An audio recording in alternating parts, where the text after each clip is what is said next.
Oi, listen up. Before I show you the new graph editor, let's take a quick look at how things used to be.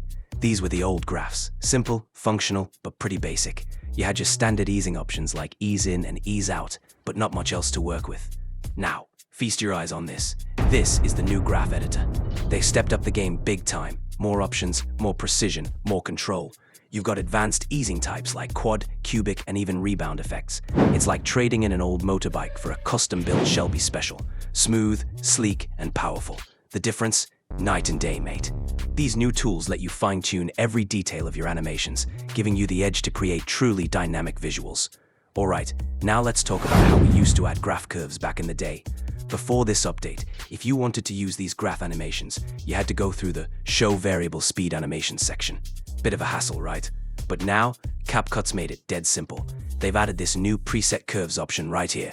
No need to dig around. Just click it and boom, all your graph styles are right in front of you. And here's the best part. You can just pick the curve that fits your vibe.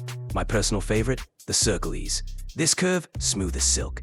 Perfect for adding that professional touch to transitions. Clean, controlled, and just the right amount of finesse. And that's all for today in Peaky Pointers, where the edits are sharp, the transitions are smoother than Shelby deals, and the timeline bends to your will. Now go on, pick your favorite graph curve, and make those edits sing. Don't forget to like, subscribe, and share this with your crew. Until next time, keep it classy, keep it sharp.